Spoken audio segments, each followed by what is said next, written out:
Welcome to the Embrace Strength podcast. I'm your host, Ashley Crocker. I am an experienced trainer and active life professional. I work with people who are struggling with nagging pain to get back to the activities they love without fear of re-injury. This podcast is here to educate and provide value to you on all things health, fitness, staying active, and personal development. Let's dive in.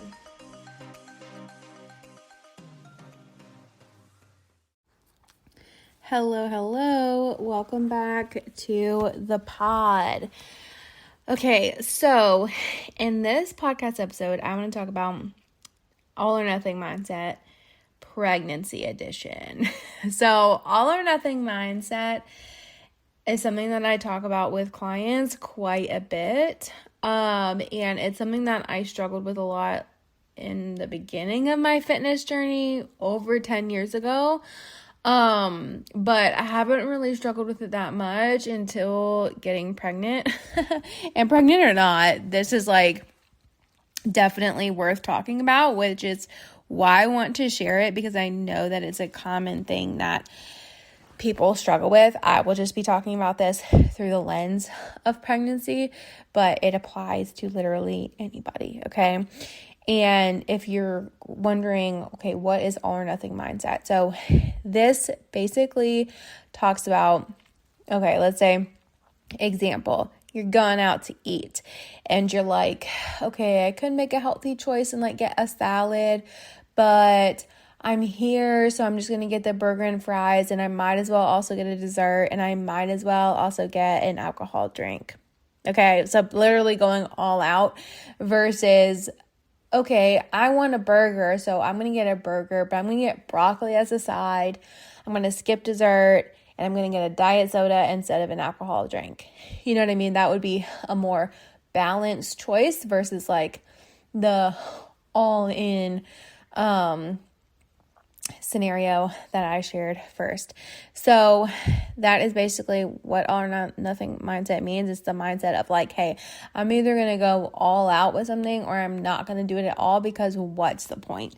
And this is the fastest way to ruin your goals to ruin your fitness goals. And it's so hard because our brains, as human brains, we want certainty, and our brain really likes extremes, and it struggles with being more balanced and in the gray area, I guess, so to speak. It's not natural for our minds to go to that spot. It's much easier to be okay, are we all in with this or are we all out, right? So anyways, like I said in the beginning, I struggled with this a lot at the beginning stages of my fitness journey and when I was a teenager. But I haven't really struggled with it until becoming pregnant, because let me tell you, it is one thing to hit your step goals when you're just regular tired. But it is another thing to do it when you're pregnant tired and exhausted and that's the absolute last thing you want to do, right? And then it's one thing to hit your protein goal by just adding extra chicken to your meals, but it's another thing to do it when chicken makes you gag and you literally cannot eat chicken or stomach chicken. If you know, you know. What is it about chicken and being pregnant? Okay. But I can barely eat chicken. And so it's been really hard for me to go from, not really having many issues at all, hitting my protein goals every day, my macro goals, my step goals, hitting my fiber, hitting my workouts. I wasn't a picky eater before. And then all of a sudden, with being pregnant, it feels like I can't do any of the same stuff anymore with any type of ease at all. And I'm such a picky eater right now. It is so hard for me to be this picky, but I cannot help it. I blame the creature inside of me. I guess he's the size of an apple right now. So that's the fruit right now. So the apple is running the show. But anyway, so talking about like kind of instead of, going to this mindset of like, okay, I'm just not going to do anything because all this just feels too hard right now. Caution to the wind, for the rest of my pregnancy.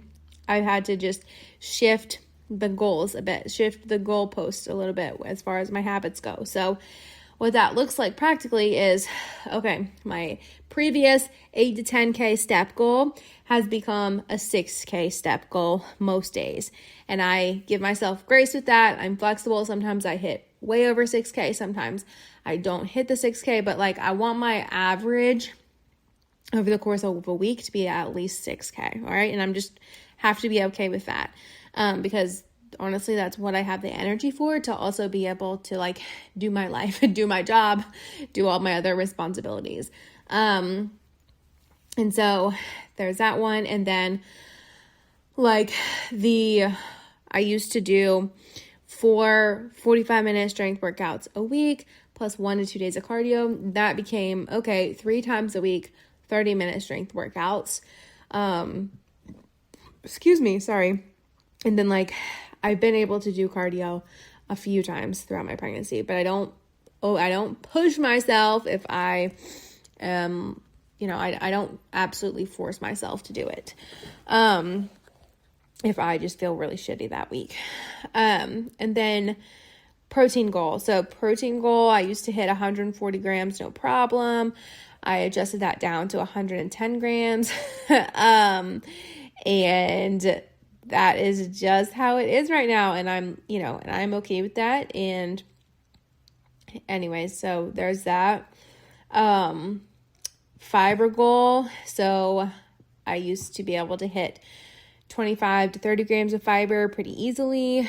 And now that is much harder to hit. So I'm trying to focus more on just getting in, okay, if I can get in 2 fruits a day, at least 1 veggie a day, doing pretty good. And then I'm hoping to be able to increase like the veggies if my food aversions can calm down a little bit, but we'll see. I'm just taking it day by day right now, but that's what I'm trying to focus on.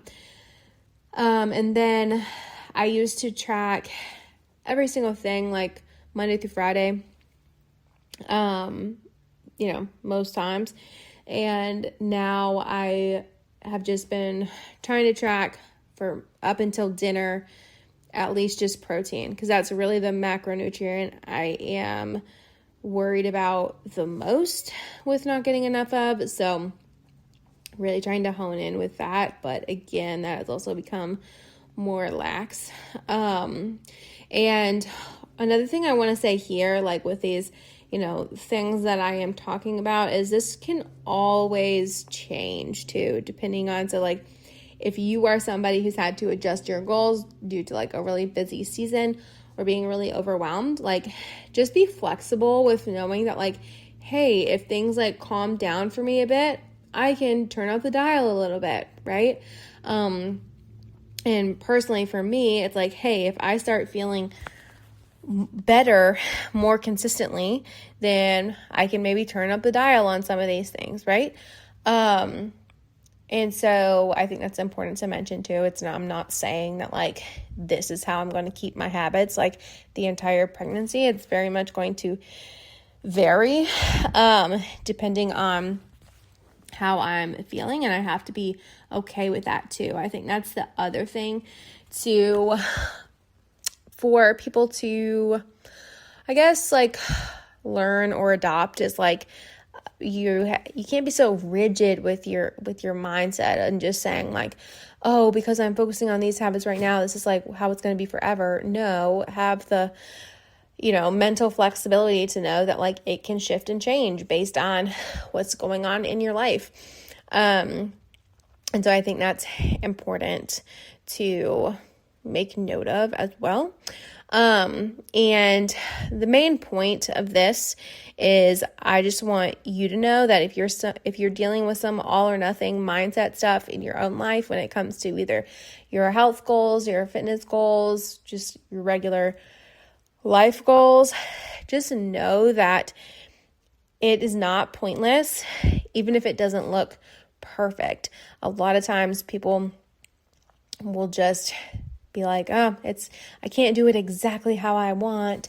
So what's even the point? And that's just a very poor mindset to have, and just know that like done is better than perfect. Something is better than nothing. And all the small steps you make towards your health and your goals, they all add up and it all matters. So anyways, I hope you found this beneficial. If you did, share it with somebody that you know. And thanks for being here. Talk to you next time.